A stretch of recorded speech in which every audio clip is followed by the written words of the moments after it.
joining us here on Dovis 30. I am Kamekia. Here we take a deeper look into stories that shine on the light something unacceptable that was previously hidden or kept secret. Where most stories shine negative light, we are here to focus more on the positive side of things. Starting off, you always hear, you are what you eat, and that is as simply as it is. Dejah Burton searches for answers on better food choices on around our campus. Here's what her studies have found.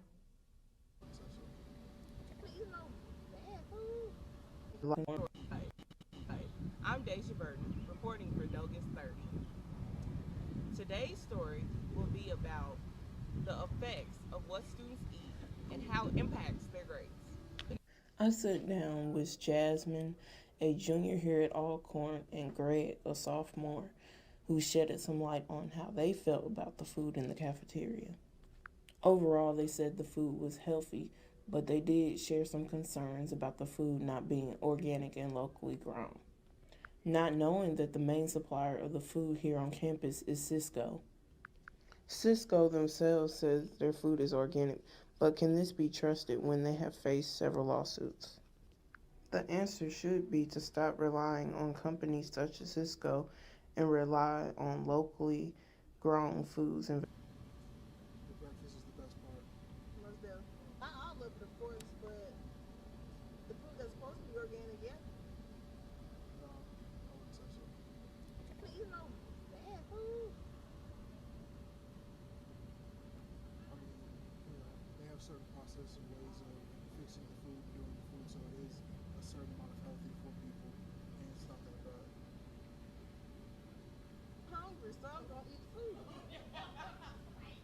mean, it doesn't change much. It's still the same thing. And then you should let the agriculture students, if their major is agriculture, you should let them work in their department. It could be a work study job for them. Yeah, because it goes hands in hands. It gives you more hand-on experience with the thing. We actually have some farms behind the agriculture building that we haven't used yet, and we can always use those. Joseph Barnes, the general manager over Sodexo, shedded some light on the supplier Cisco's reputation with Alcorn. And he also said that we don't get all our foods from Cisco, that some of them are sourced in Jackson. But he said he would have to figure out if they were locally grown. There's a lot of questions being asked of why Alcorn does not have a garden where we grow our own fruits and vegetables. Mr. Barnes says this is because it would have to get approved legally. Mr. Barnes says that they're providing students with the best quality food that they can provide and hoping that students' overall mood is positively affected. When I did my research with Cisco, a lot of the food that we use, especially produce, is organic. It doesn't have biosolids or on the crops, and it doesn't use genetically modified organisms. Okay.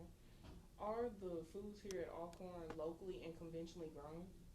Well, I don't know about locally, but we get our produce from a produce company in Jackson.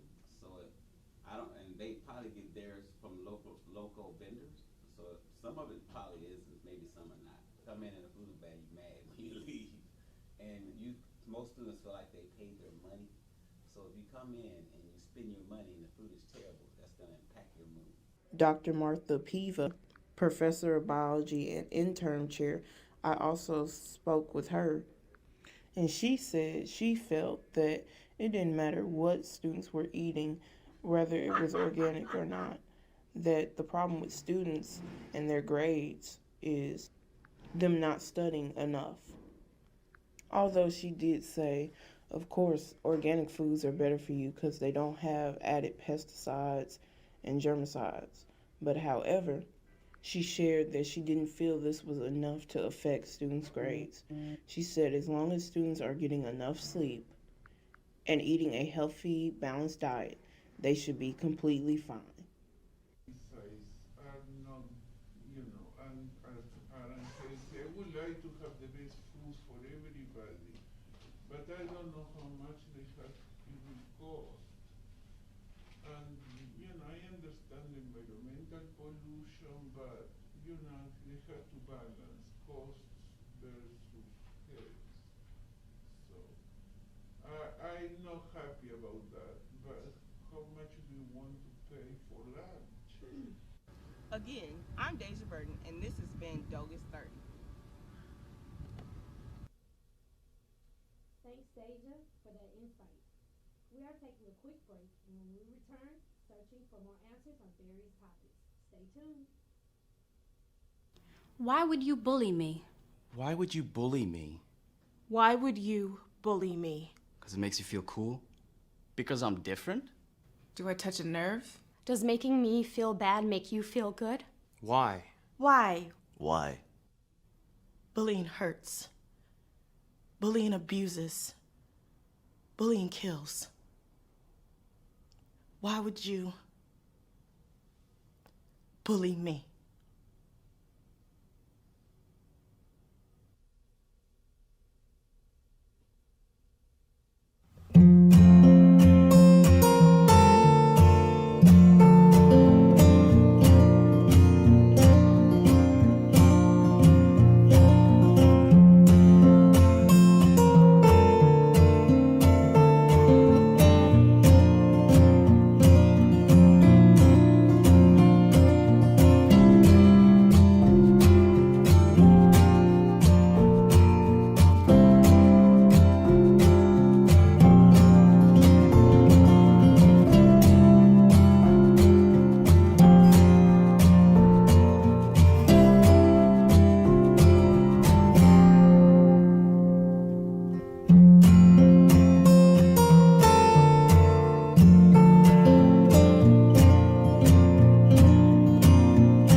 Welcome back.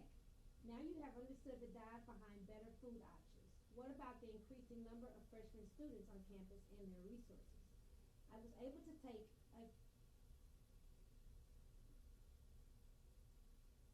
into high school day in something. She went too fast. I'm sorry. This is Kamekia Sims, standing here live from Alcorn State University. In the parking lot right here behind me, you see a slew of school buses from all over different counties coming here for high school day on campus. School buses from surrounding counties gather here at Alcorn for high school day. The kids got to do a close-up look at the classrooms and other buildings on campus. Engaging outside of the gym after meeting with staff and others in there, I was able to talk with 2 students from Vicksburg High School that shared their perspective on what high school day at Alcorn meant to them. We've seen all types of dance teams. They talked about seniors and who's coming to Alcorn next year and stuff like that. I ain't see anything that I wanted to see because I want to major in nursing. I meant to see like other things, but I would come here for the major in nursing. Martina Simmons, who is employed here at Alcorn as the interim director of admissions and recruits, stated on a phone interview that out of most counties, when attending high school day at Alcorn, about 20 of those kids enroll here at the university. She also stated it is a team effort to get more and more kids to turn out here every year and continue to enroll at Alcorn. We are taking a quick break, and when we return, focusing on a group that is overlooked. Stay tuned. When someone gets a COVID-19 vaccine, it tells their cells to pretend to look like COVID-19. And because their body thinks they're sick with COVID-19, their natural defenses start preparing antibodies to fight the virus, even though they aren't sick and don't have the virus and won't attack their cells that are pretending. Now with their body prepared with antibodies, the real COVID-19 virus can't make them sick. So, get your vaccine when it becomes available, so your body is protected. A message from Cincinnati Children's. Mental health and learning disorders don't discriminate. 17 million children and adolescents in the United States live with disorders like anxiety, depression, ADHD, and dyslexia. Less than half get the help they need to thrive. Help the Child Mind Institute change these children's lives. Visit childmind.org. Why would you bully me? Why would you bully me? Why would you bully me? Because it makes you feel cool? Because I'm different? Do I touch a nerve? Does making me feel bad make you feel good? Why? Why? Why? Bullying hurts. Bullying abuses. Bullying kills. Why would you bully me?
Wrapping up, here at Alcorn State University, there is a welcome week for students, but transfers are often overlooked because they are seasoned.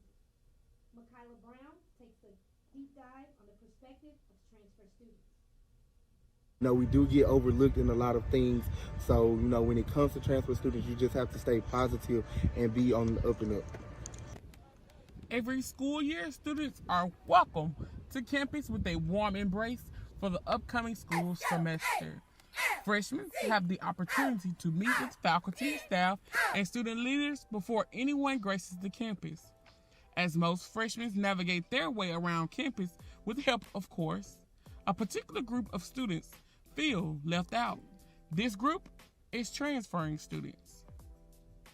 Here at Alcorn State University, where character and knowledge matters, let's hear from a couple transfer students who want to share their viewpoint on the transition. My journey transferring from Hines to Alcorn has been nothing short of amazing. The reason that I chose to come to Alcorn was because I wanted to go to a school that was very similar to the environment that I had at Hines and Utica. So far it's been going great and I'm loving it. Destiny Oscar, transfer student from Hines Community College, shares a personal encounter with some confusion on the transfer process. Yes, sometimes, especially like once you get in the door, they're helpful at the beginning, but once you're here, it's like they feed you to the wolves, so you gotta fend for yourself. If you don't know where nothing at, you gotta ask around and stuff. Hearing the experience from the mouths of the students is a great source to have. Ezekiel Harris, recent transfer, tells me his overall opinion on the transition and becoming acclimated on campus. It has been, overall, it's been a good experience so far. It has its ups and downs, but that's life. One major struggle is that coming from Hines Community College to the Utica campus, it went from 500 students to about 5,000 students. So just getting acclimated with the campus so far, I'm doing pretty well. If I ask, do say so myself, but hey. Having conversations about transfer students is not only important for entering student population, but it is crucial that students beyond their first semester receive support in their desired areas, no matter what time they enter the school. Events during Welcome Week allow both new and transfer students an opportunity to get to know the campus, new people, and let their hair down just for a bit. Students were able to provide advice for upcoming transfer students as they get ready to embark on a journey that is all too familiar with themselves. Find you a friend. Find you friends, people that you click well with. And just for Alcorn in general, it's very family oriented. So if you are having a hard time with making friends or fitting in, then all you have to do is speak, and I'm more than sure somebody will be willing to befriend you. Be yourself. Don't try to fit in, People gonna come to you. If they come to you, they come. If they don't, they don't. That's their loss, not yours. Coming transfer students, get on your stuff now, because universities is a whole different ball game from a JUCO. There's a lot of more people and there's not that much staff, so get your stuff in, get it done in a timely manner, because if you wait too late, it's gonna be too late. With over 31% of students transferring into a four-year institution, the resources for transfer students is needed. And here at Alcorn State, it is as simply as an advice from faculty, staff, and students, or someone lending a helping hand to help the process move smoother. Mekiyla Brown reported for Douglas 30. Thanks, Mekiyla, for that insight. We are taking a quick break, and when we return, searching for more answers on various topics. Stay tuned. As an Olympic athlete, I prepare for everything. So when I became pregnant, I thought I was ready. But at 32 weeks, I was diagnosed with severe preeclampsia and had an emergency C-section. Looking back, had I known the warning signs, I would have talked to my doctor sooner. Too many women die of pregnancy-related complications, and most are preventable. If you or someone you know is pregnant or recently had a baby, learn the warning signs. It could help save her life. Hear her. Every day we take steps to keep the people we love safe, but some health risks are easy to miss. Ticks hiding in the yard can spread germs that can cause Lyme disease and Rocky Mountain spotted fever. Mice searching for sources of food can spread bacteria and disease.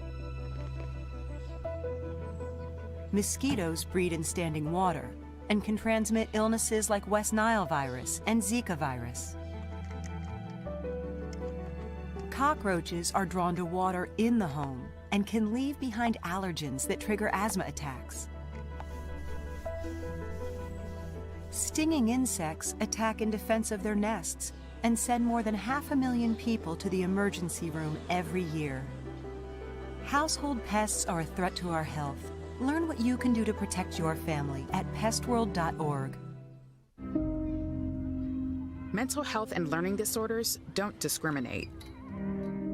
17 million children and adolescents in the United States live with disorders like anxiety, depression, ADHD, and dyslexia.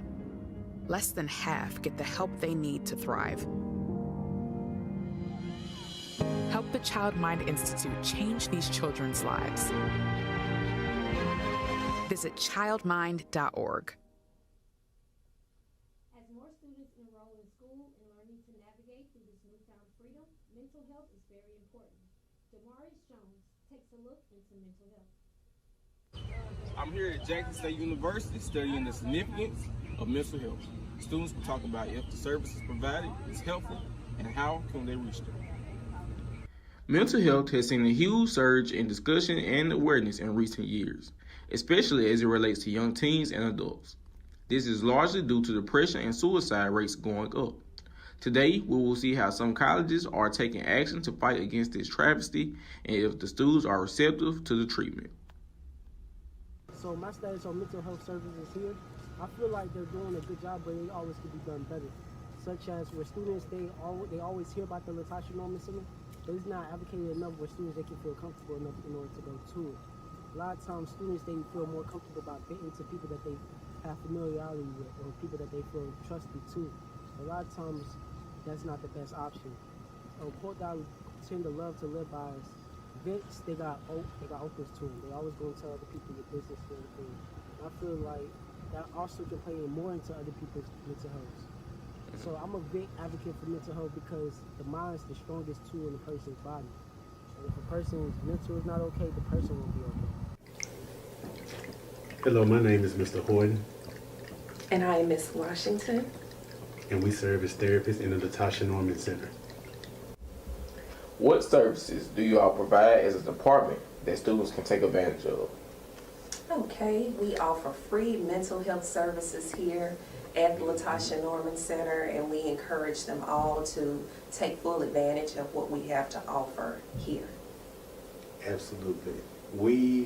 The reality is that a lot of our students come here to Jackson State with severe psychiatric illnesses. So In addition to working with suicidality, bipolar, eating disorders, borderline personality, we also deal with even more milder concerns such as time management and procrastination. So it's not just limited to psychiatric illnesses or domestic violence.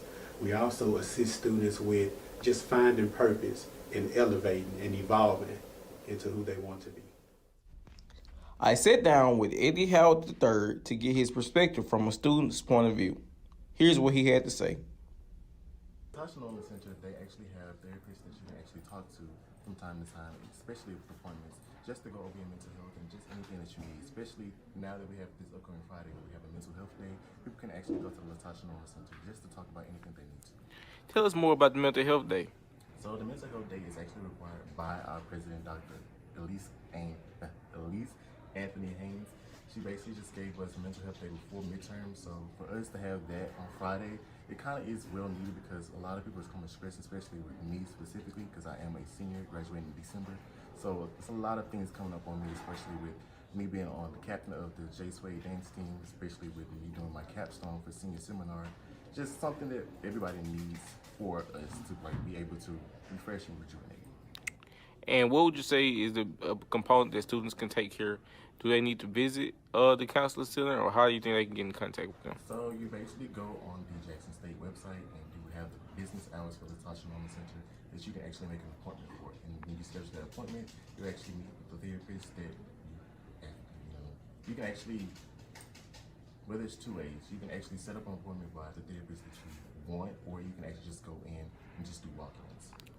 So would you say that the HBCU that you're at are doing a good job on helping students with their mental health? I definitely do believe that, because not a lot of people know that mental health is something that everybody has, but you just don't see the signs from it. And it's more so based for you to know that you also have the help that you need. Because sometimes people don't know how to talk to other people about it. So when you have an actual licensed therapist there, they can actually help you get through anything that you need to. So with Jackson State specifically, I'm glad that they do have this offer for us. How do you all as a department go about advertising your services? We like to take a collaborative and comprehensive approach to addressing mental health here on our campus. We like to get leadership involved, we like to get students involved, in addition to ourselves, instructors as well. And today we have our Mental Health Day for students, prime example, where students really get to have the space and the wilderness to just take care of themselves, see what resources are available to them, go and talk to your instructors about what your needs are, and even come and see us to find out what we do and how we can assist you. And there you have it. Help is here and available. So students, please take advantage of the services presented to you because you matter. This is Demaris Jones reporting with Douglas 30. What a great story. Thank you for joining us here on Douglas 30. Stay tuned to the next show here on Douglas 30.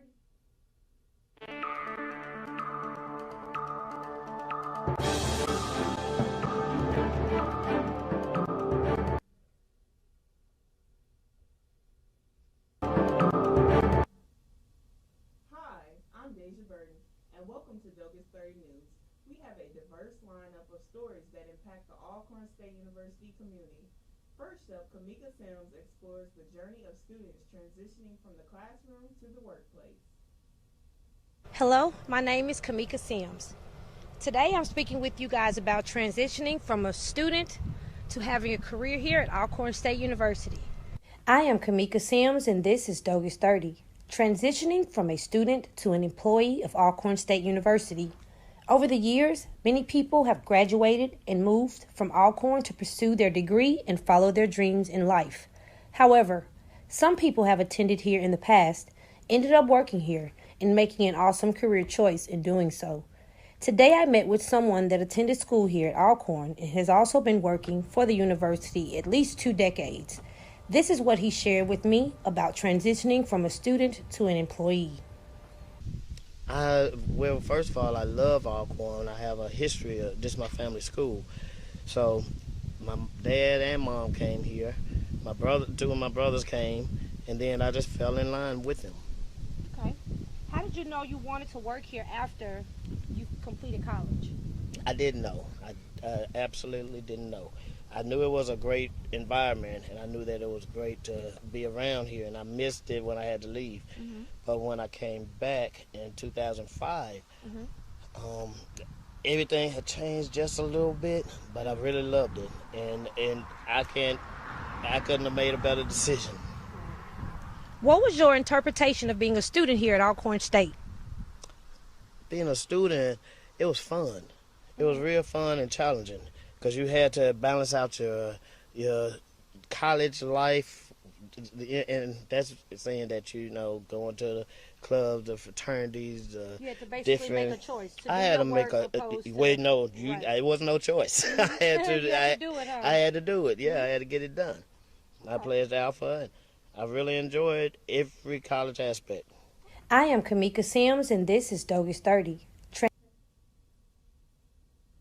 Next up, thank you, Kamekia. In our next story, our reporter Joy Thornton investigates how Alcorn State University receives its food supply. Let's go to Joy for more on this story. I'm Joy Thornton, and today I'm sitting down with Sodexo Braves dining team General Manager Joseph Barnes to discuss how the food at Alcorn makes it onto the plates of the students and faculty. According to Alcorn.Sodexo MyWay, Braves Dining Hall prides itself on giving students the healthiest options. They are transparent with nutritional facts and even promote the food on social media. Along with managing the dining hall, Mr. Barnes manages all the food services on campus, including WOW, Starbucks, Subconnection, and Ghost Kitchen. Mr. Barnes has a lot on his plate. I talked with Mr. Barnes to get to the bottom of where our food comes from. My name is Joseph Barnes. I'm the General Manager of Food Service here at Alcorn State University. I've been here a year and about 3 or 4 months.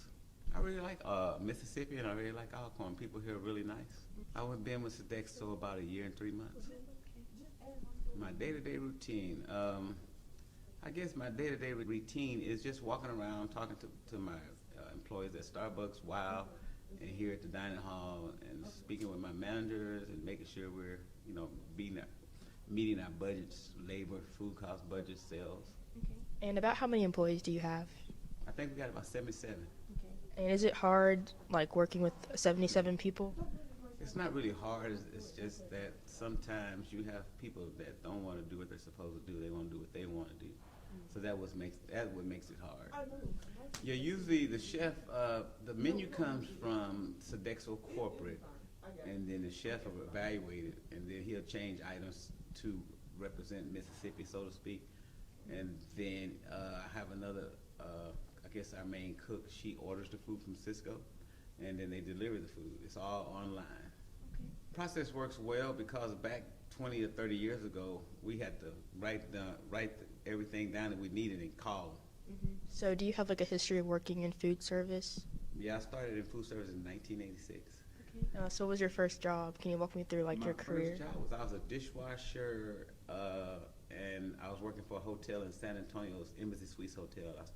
And in 3 years, I was promoted to the chef of the hotel. Oh, wow. So do you like working in hospitality?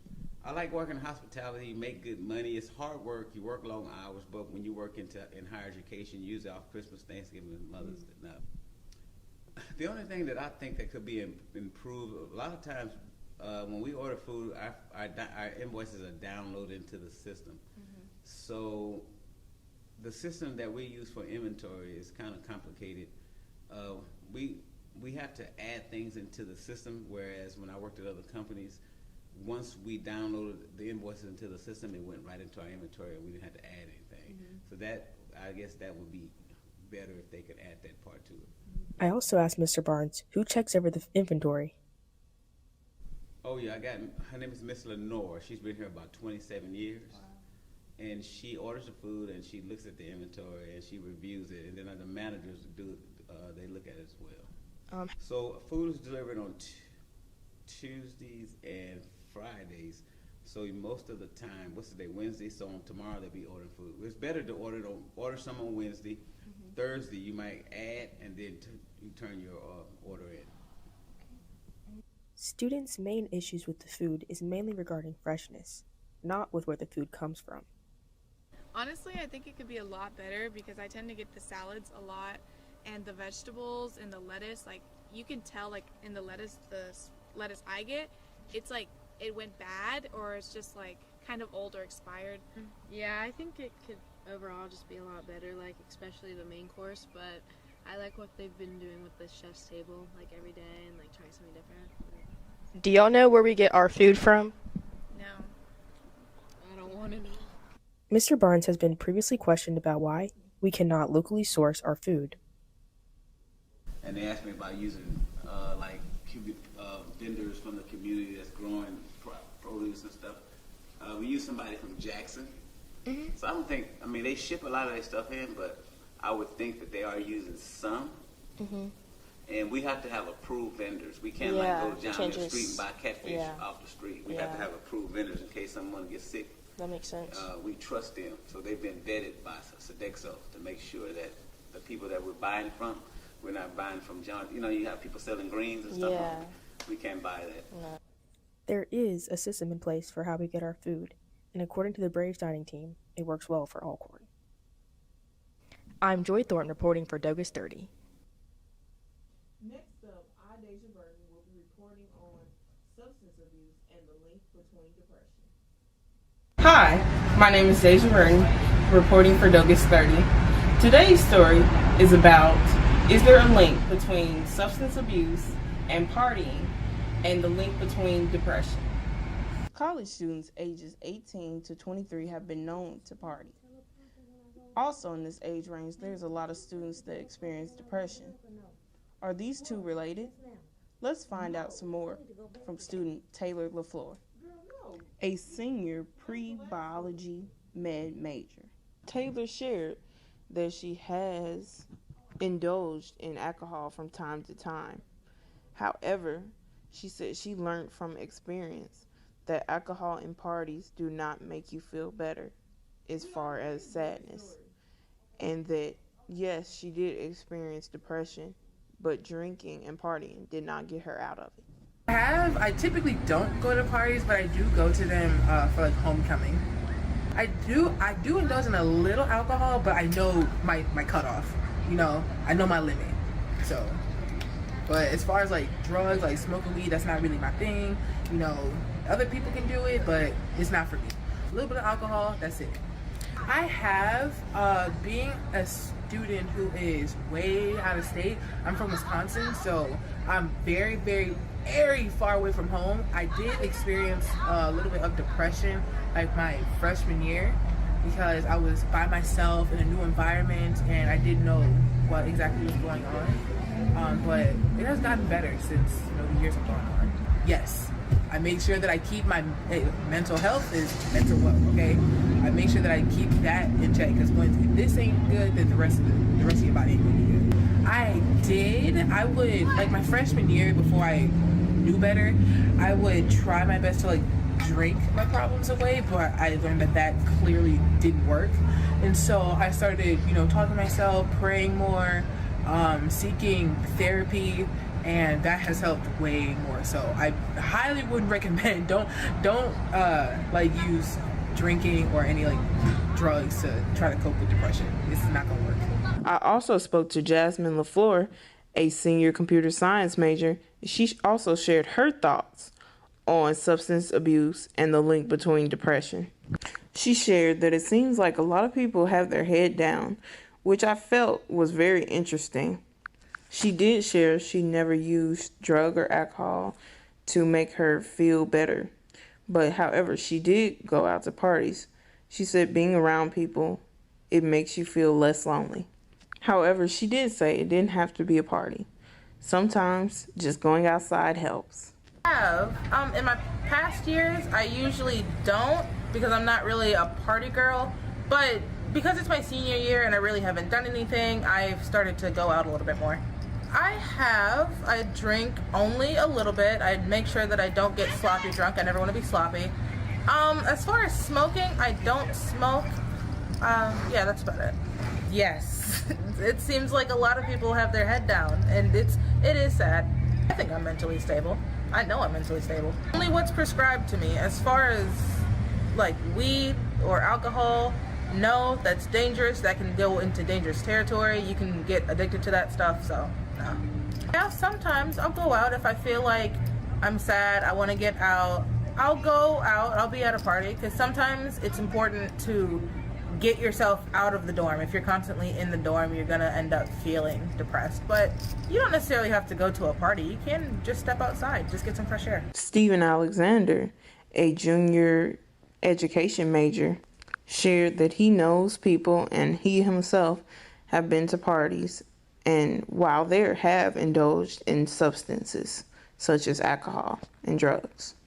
He himself never used drugs and alcohol to make himself feel better, but he said he knew people that had. Even though he never experienced depression or sadness, he does know people that have, as far as some of his friends. He also shared that going to parties may be an outlet for many of the people on college campuses. I have, most definitely. The time I have, and I know people who do it often. Personally, I haven't, but I know people who have. Okay. My personal thought, I would think that some of them do because that's all that some individuals do. Consider it to be is just going to the parties to be around friends because they don't want to be in their room, so they choose the outlet to go out and go to parties. I've not, but I do know I have friends who have. I have, but not triggered to this exact topic years ago. I'm Dejah Burton, and this has been Dogus 30. Oops. Uh-oh. Get on top of it before they do. Every 24 minutes, tipped furniture or a falling TV sends an injured child to the emergency room. Preventing tip-over incidents is easy, inexpensive, and only takes 5 minutes. Learn how to secure your furniture and TVs to protect children at anchorit.gov. Why would you bully me? Why would you bully me? Why would you bully me? Because it makes you feel cool? Because I'm different? Do I touch a nerve? Does making me feel bad make you feel good? Why? Why? Why? Bullying hurts. Bullying abuses. Bullying kills. Why would you bully me?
Every day we take steps to keep the people we love safe, but some health risks are easy to miss.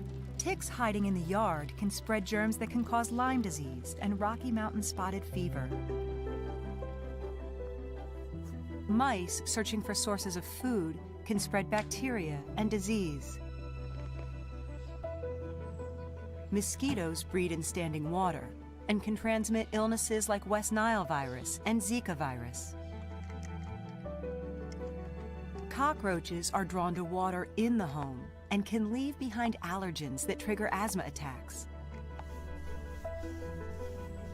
Stinging insects attack in defense of their nests and send more than 500,000 people to the emergency room every year. Household pests are a threat to our health. Learn what you can do to protect your family at pestworld.org.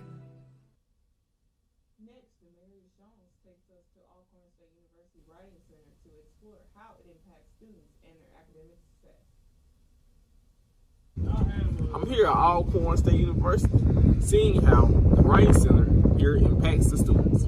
Here's more. The Writing Center is located here on the first floor of the J.D. Boyd Library and allows access to every student who may benefit from the extra resources. The skills that can be learned range greatly from research papers to lab reports to even speech improvement. Let's see how impactful it really is. My name is Adriana Clark. I'm a junior political science major here at Alcorn State University. All right, have you visited the Writing Center? Yes, I have. What made you come to the Writing Center? I went to the Writing Center for help formatting a speech for my oral communications class. How did that turn out? It was very helpful. I went with my speech already completed. However, when I went to the Writing Center, they were able to help me clean it up, and I think that boosted my grade overall because I handed in a draft of my speech, and then my final speech, the grade for the final was a lot higher than the one for the draft. So I think that was because of the help from the Writing Center. What advice do you offer to students who probably need to come here but don't? It's a resource, and it's always here. And I've never ever been here, and it was like so many people in here that I couldn't get help. You also can make an appointment. It's a resource that's always available, so I would just say make the time to use it because it can't do anything but help you. And what do you feel about the overall environment in this space? I like the environment in the Writing Center. It's not too many people in there, so it's kind of intimate, and it's easy to get the one-on-one help that you need. So I like the environment in there. Anything else you'd like to add? The people in there being English majors helps a lot. One thing I've heard is that going into my field, I want to be a politician, but I'm also going to law school. So one thing I've heard is that political science majors need more help English-wise, and that English majors tend to do better on the LSAT than political science majors do. So I think getting that help from English majors definitely helped me out a lot. Now, how did you learn about the Writing Center? Man, just coming to me in the library, just getting my work done. I seen some couple of young ladies over here helping people out. So I was like, man, shoot, I got some stuff I need help with. So I seen the Writing Center, I was like, yeah, this is the perfect thing for me. Why do you think the Writing Center is useful for yourself and other students? I know a lot of people didn't have a lot of like our language and arts was kind of like boom. In high school, like you trying to get it right, you trying to get your passage right, like for the little state test. So like I know I have some stuff to work on, and I know a lot of people here they actually like come to school and learn like for journalism, for example, and like actually planning to do this professionally. So that's when I was like, man, I would sure love some help. And so came to the Rice, and then turned out everything was great. Do you think the Writing Center could need to continue what they're doing? Most definitely. I think more people need to work here, actually. I see a couple people up here every day. Like, I feel like most people should work here. Hi, my name is Priscilla Jones. I'm the acting director of the Alcorn Writing Center. Approximately how many students you work with per week? We work with about 30 to 50 students per week. Okay. How do your services translate to students' efficiency in the classroom? Well, when students come and sit down with us, our primary goal is to help them understand themselves as professionals. So we talk about study habits, what they prefer to work, and things of that nature. So it translates pretty directly to the classroom. We've actually had reports from instructors where students have, like, different students who are less inclined to engage in class or seem particularly not interested in the work, returned from our consultations in the classroom were more willing to speak up and engage. And they came back and reported to us that they were proud of that work. So it's been pretty effective. How do you plan to get more students aware of the program? Well, right now we're working on creating a better social media presence, and so we're still working through the technical difficulties of that. But other than that, we have a creative writing club where we invite all the artists on campus to come by and see us on Fridays from 1 to 3, and that's our primary promotional goal now, is just to increase the arts on the campus, or the creative presence. Why is the Writing Center so important to Alcorn? Well, writing and communications is a fundamental part of any professional activity. You always have to write and communicate across your career, and so it's essential to be literate in technology and in written forms. So I feel we're pretty valuable to the university, as communications is essential to a professional's livelihood. So I would say it's pretty an invaluable service. And this is Demaris Jones reporting with Dogus 30. Thank you, Demaris. In our final story, Charlie Bell reports on the Alcorn State University women's soccer team, highlighting their achievements and challenges. But first, a word from our sponsors.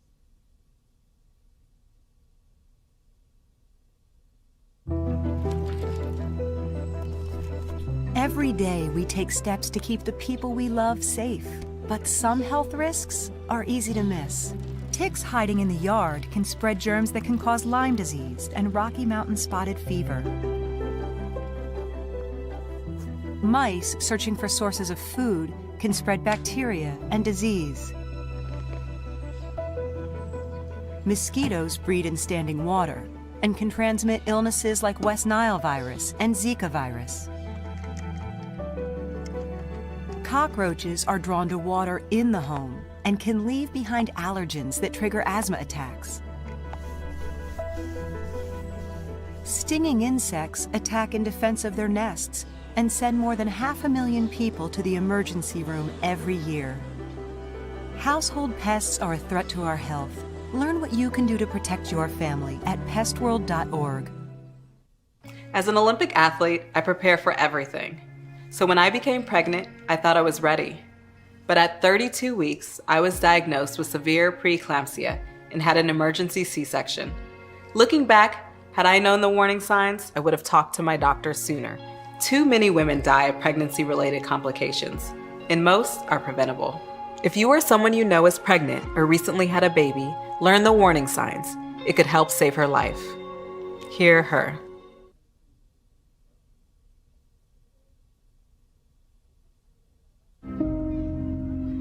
Mental health and learning disorders don't discriminate.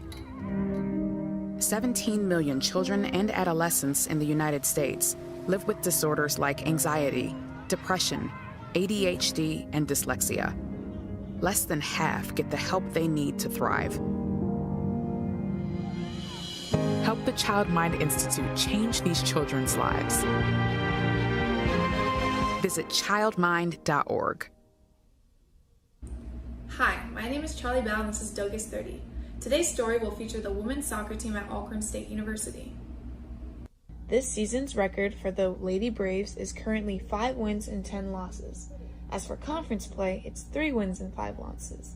Currently, the Lady Braves are on a winning streak of 2 games.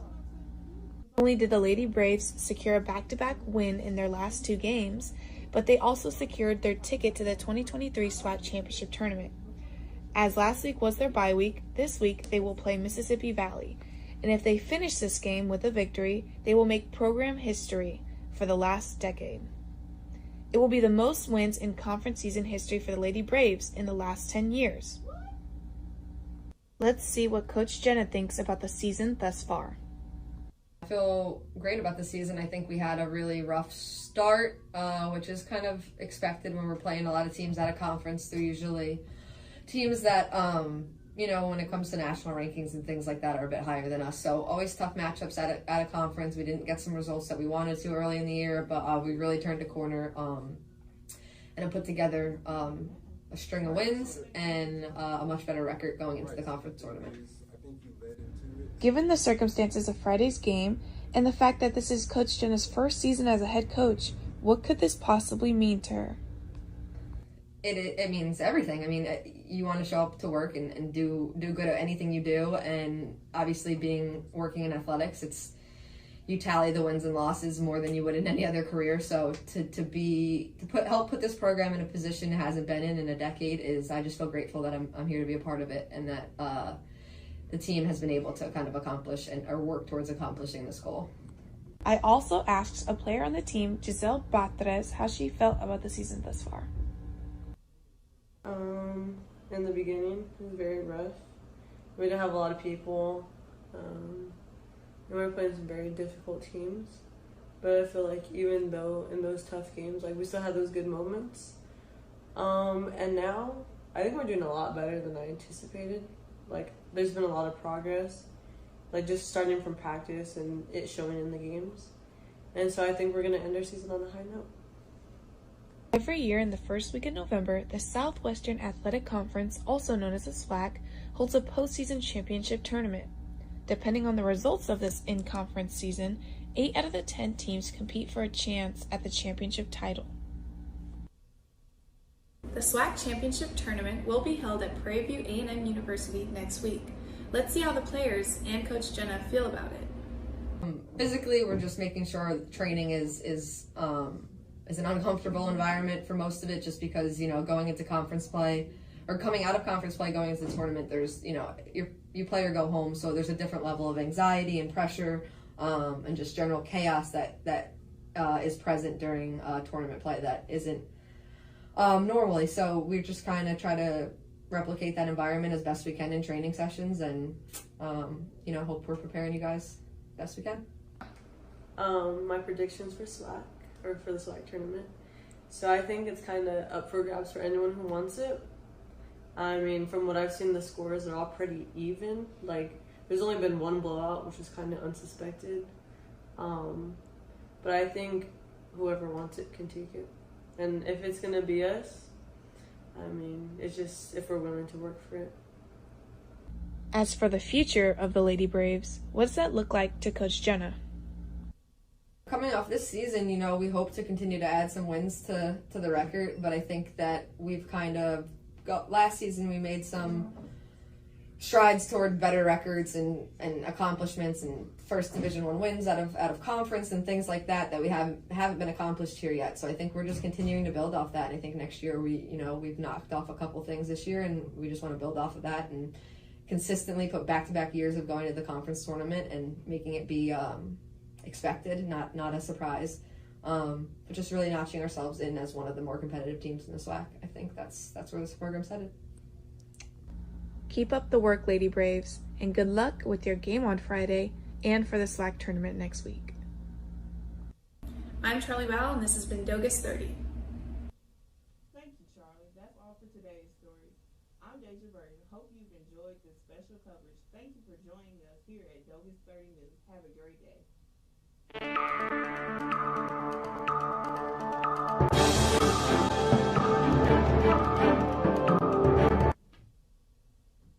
Here on Dogus 30, I am Mekiyla Brown. Here on Dogus 30, we take a deeper look into stories that shines a light on something unacceptable that was previously hidden or kept secret. Where most stories shine negative lights, we're here to focus on the more positive side of things. Starting off, the internet is a powerful resource, but the recent power outages has become a burden on the Alcorn State campus due to the inability to use technology. Kamekia Sims has the insight on this issue. Today, I spoke with Tori Turner, an employee here at Alcorn State University. We had a brief discussion about the system shutting down some months back. It was difficult to maneuver because I think CITS had a bigger challenge of trying to figure out what had happened to the system. But yeah, I like to bag up my stuff on with the jump drive or either paper. I'm from old school, so Right. I do a lot of paperwork. So it was difficult, but you know, it had its challenges, but I got through it.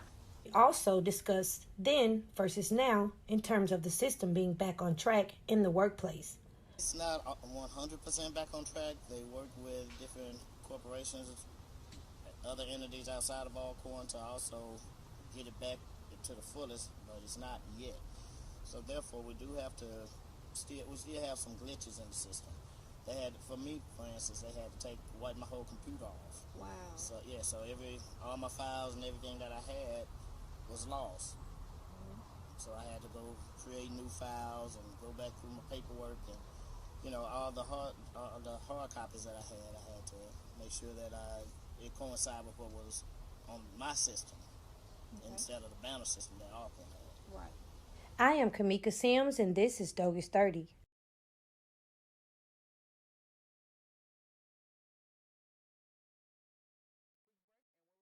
Searching for more answers on various topics. Stay tuned. As an Olympic athlete, I prepare for everything. So when I became pregnant, I thought I was ready. But at 32 weeks, I was diagnosed with severe preeclampsia and had an emergency C-section. Looking back, had I known the warning signs, I would have talked to my doctor sooner. Too many women die of pregnancy-related complications, and most are preventable. If you or someone you know is pregnant or recently had a baby, learn the warning signs. It could help save her life. Hear her. Oops. Uh-oh. Get on top of it before they do. Every 24 minutes, tipped furniture or a falling TV sends an injured child to the emergency room. Preventing tip-over incidents is easy, inexpensive, and only takes 5 minutes. Learn how to secure your furniture and TVs to protect children at anchorit.gov. Why would you bully me? Why would you bully me? Why would you bully me? Because it makes you feel cool? Because I'm different? Do I touch a nerve? Does making me feel bad make you feel good? Why? Why? Why? Bullying hurts. Bullying abuses. Bullying kills. Why would you bully me?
Welcome back. Beginning in 1871, Alcorn State University is the oldest black land-grant university in the state of Mississippi. Although there has been a slight increase in the enrollment of freshmen, Alcorn is still missing something. Dejah Burton finds out what that missing piece of the puzzle is.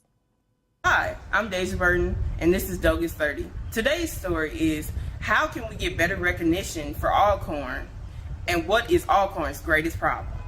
I spoke to Mr. Simmons about the main problem at Alcorn, being the enrollment rate of students that are out of state.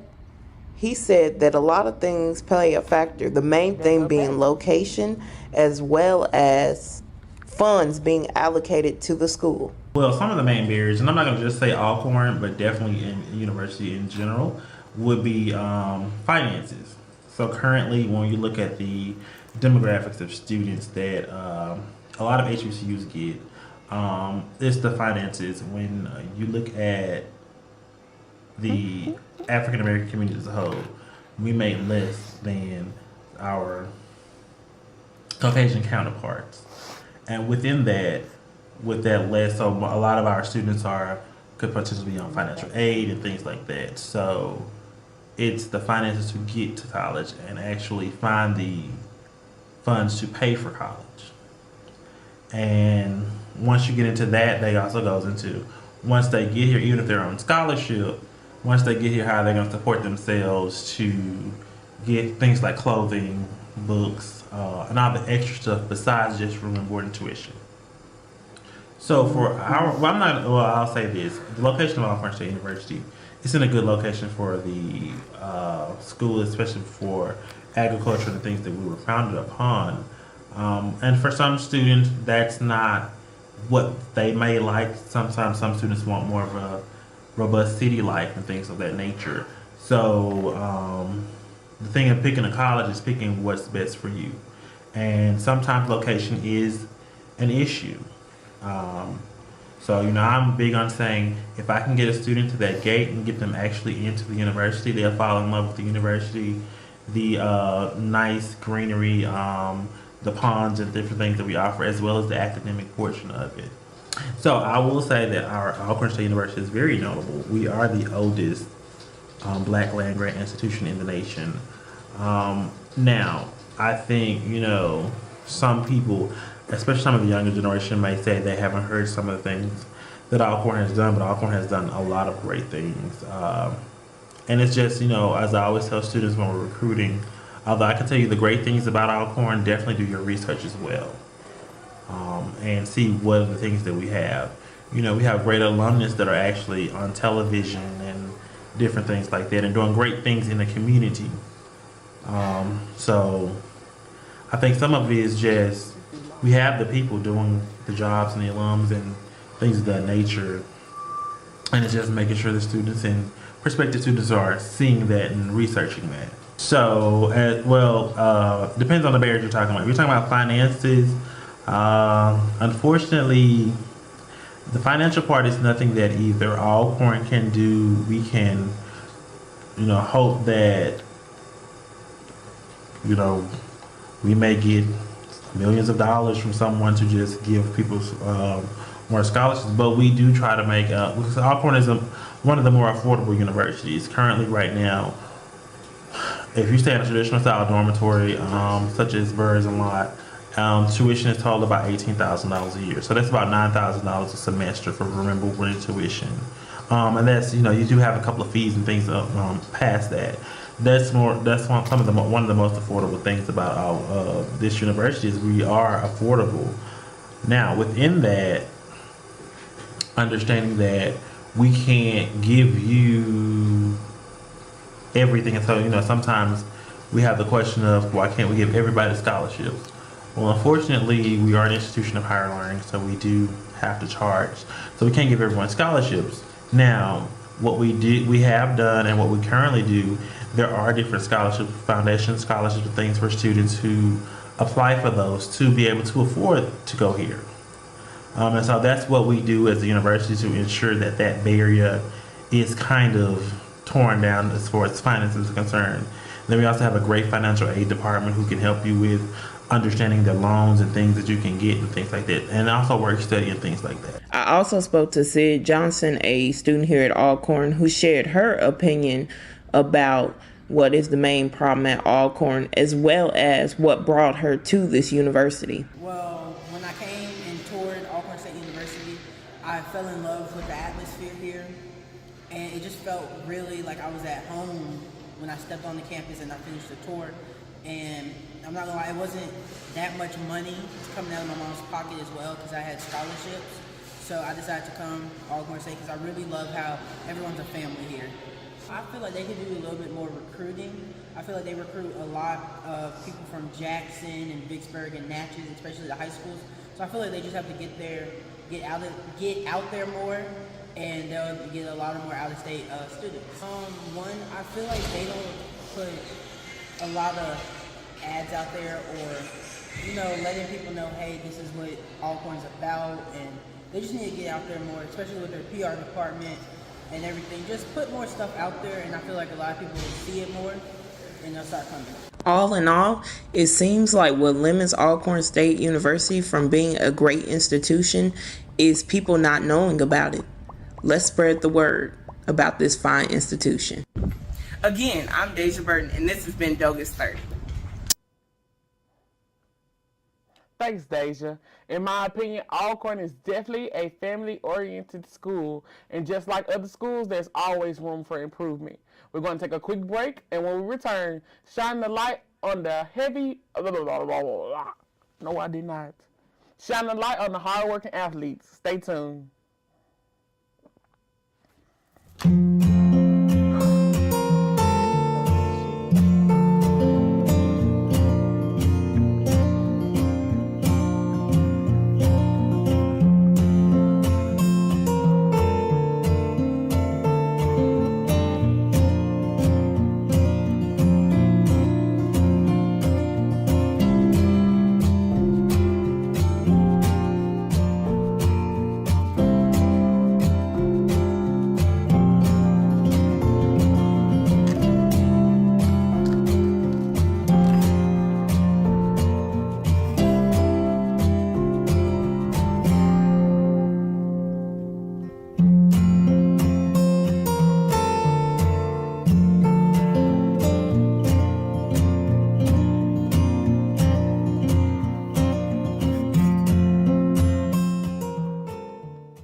When someone gets a COVID-19 vaccine, it tells their cells to pretend to look like COVID-19. And because their body thinks they're sick with COVID-19, their natural defenses start preparing antibodies to fight the virus, even though they aren't sick and don't have the virus and won't attack their cells that are pretending. Now with their body prepared with antibodies, the real COVID-19 virus can't make them sick. So, get your vaccine when it becomes available, so your body is protected. A message from Cincinnati Children's. Wrapping up, student athletes are busy getting in education and playing the game that they love. Every now and then, students are recognized in the community and worldwide for their achievements. Charlie Boyle has more of these wonderful students. Hi, I'm Charlie Bell and this is Dejah 30. So far this season, Alcorn State University's football team has won 5 of the last 6 conference games. Their overall record this season is 6-2, and as for conference play, they are 5-2. The players have been getting a lot of recent recognition from the community, the SWAC conference, and nationally. The kicker of the team, Noah Kiani, has received his 2nd award for the SWAC Specialist of the Week. I asked Noah how it feels to not be recognized just once, but twice. It feels great to be recognized as SWAC Specialist Player of the Week twice. I think a lot of credit goes out to the offense for, putting me in position to be able to, kick that many times, both of those times. And also Jay and Frank for getting a good job with snap and hold. So, it's not, while I do get the recognition, there's a lot more people that go into it that put me in a good place to be able to contribute to the team. And it feels great to be able to, put all that practice into the game and have it come out as an award for me, but really it benefits the whole team. Although he is one of the few to be recognized, it is everyone's efforts that produced this success. You may be wondering, what's the team's recipe for success? I think that one of the biggest reasons for our success this season has been just buying into each other, having a lot of faith in the guy next to you to do his job. And trusting the coaching. Being able to trust everyone around you is going to make you play better and have more confidence in what you're doing. And I think that shows up on the field when you play. And that trust has improved the team's performance. Gino Johnson, a defensive back from Gulfport, Mississippi, shares why he thinks the team has made it this far. I feel like the biggest thing the past few weeks, with the exception of last week, was the energy levels and the consistency between us. Like when the starters go against the starters, everything's just competitive. Like we kind of felt like we kind of had a plan. We stuck to it, game plan each week. Like we did exactly what we were supposed to do. Like every game we came out, they did exactly what we expected. The scouts, they did a great job giving us a look on both ends, offense and defense. So I just felt like the energy and the morale that everybody was out the past few weeks. As I said earlier, this season's in-conference record is 5-2. Last year's, it was 4-4. What is the difference between last year and this year's season? So I feel like the biggest difference from last year and this year was really just our fight, the fight that we had. Is like last year, it was kind of a couple games that didn't go our way. Like it was close at the end of the game, and we just didn't come out with the win. So everybody's morale was kind of low. We just didn't feel like we was gonna make it any further. But this year, like those same games, like it'll be close at the end, and we'll come out with a win. So everybody's kind of like, okay, we'll see it. Since we got that fight in this house, like we all felt like we could win those games. Like we didn't really feel like nobody could beat us. So I feel like that's what you got to have in a championship team. Like we had a championship mindset. We still do have that championship mindset. So. A big game is coming up, not just because it's our rival school, but a win against Jackson State, along with other factors like Prairie View's game results versus Alabama State, may guarantee the team's ticket to Florida in December. What is going through the minds of Gino and Noah as they prepare for Saturday's game? So me personally, being a senior, I don't feel like it's my last game. So I feel like we're genuinely going to come out with a win, and I feel like they're going to do what they got to do on the other side. But like last time we went to Jackson, I didn't play, so I feel like I got a chip on my shoulder. I got to do what I got to do. But most definitely, I feel like it's kind of the same thing that it was the past few weeks. Like we just got to have a good game plan. Like we got to do what they ask us to do, and they're gonna come out and they're gonna do exactly the same thing that they've been putting on film. So we just got to have a good week of practice. Prepare. Next up is JSU. We've got to put in a good work week's worth of practice and be ready to play a hard game. I mean, no game's ever going to be easy in the SWAC, and we know that, but I think we'll have a good week of preparation and come ready to play. I'm Charlie Bow, and this has been Dojah 30. Thanks, Charlie, for that insight. As more students enroll in school and begin to navigate through their newfound freedom, there are some who must make a complete readjustment. Emmanuel has an insight on the international students and their reason for choosing Alcorn. Alcorn State University has a large number of international students on campus. A majority of those students came from Nigeria in the fall of 2018. It's important to note that they all came on a full-ride academic scholarship. However, over the years, Alcorn has seen a decline in the number of international students, mostly Nigerians on campus. And the last time they admitted Nigerians was the 2018-2019 academic year. We would hear from a few students how they got to know about Alcorn, a HBCU in Mississippi, and what influenced their decision to attend the university. I know about Alcorn from, I'm from Nigeria, and I attended a prep school, that teaches students how to prepare students to write the SAT exams, and that's when I got to know about Alcorn as a school, and I applied. And the reason why I chose Alcorn amongst the other schools that I had admission for was firstly because I had the best financial package from Alcorn, and also I liked the school spirits from my research, and I felt like Alcorn would be the best place to further my education. I got to know about Alcorn State University through a program while I was in Abuja. It's called the Education USA program. I did my research with the help of the advisors and the people around. I was able to find out about Alcorn State University and the courses and the resources that they have. So I decided to take the chance to apply to Alcorn. And in particular, the reason why I was very much interested in Alcorn was because they gave me the best scholarship package. I have a full scholarship, a full ride here, and I always wanted to go to a HBCU, a school that had people who look like me, people that have a sense of community. And Alcorn State University also gave me that best option, and I was very excited to take the opportunity to come here. Having heard from two Nigerian students, one from Lagos, Nigeria, the other from Abuja, Nigeria, what it was like coming to Alcorn State University. Now let's hear from a Ghanaian student what his experience has been in Alcorn State University. I got to know Alcorn through Joseph Mekiyla Maxwellson. He just graduated last spring, and I think one thing that actually influenced my decision to come here is the scholarship package that Alcorn gives. I thought like upon all the scholarships I received from various schools, Alcorn scholarship package was a standout for me. And also I had the opportunity to speak to some professors from here, and from how our conversation went, I think the program really fits my interest, and I chose to be here. That's why I chose to be at Alcorn State, and I'm loving it. I had the opportunity to speak to Jordan Williams, who is an American student from Meridian, Mississippi. He told us what it was like meeting Nigerians for the first time and the relationship and connection he has built with them over the years.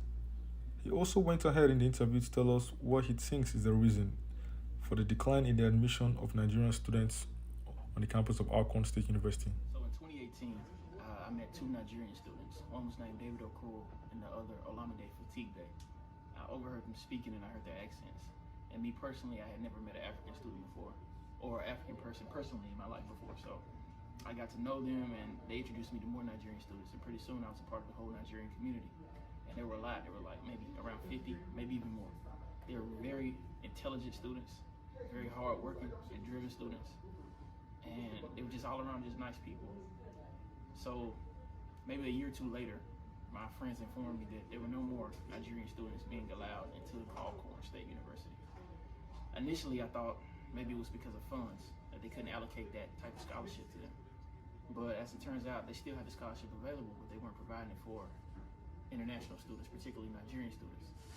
So that was a problem, and I don't understand why they wouldn't do that, because these students are, they keep their grades up high. In order to keep this scholarship, I believe they have to have at least an A letter grade. I don't know if they can drop to a B or not, but I know most of my students, most of my friends are 3.8, 3.7, things like that, have internships. Most of them have job offers right now. So it's really sad, because bringing more students in internationally, particularly Nigerians, as from what I've seen, that would really help the school academically. Alcorn State University lured a lot of its international students with this lucrative academic scholarship. But for some reasons, the requirements changed and they weren't awarding as much class as they used to, which deterred or which caused so many students not to come to Alcorn anymore. This has been Emmanuel Lufio reporting for Dejah 30. That we have for you guys this week. Thank you for joining us here on Dejah 30, and stay tuned to the next show because you never know what lies under the shades of great trees on Dejah 30. Until next time.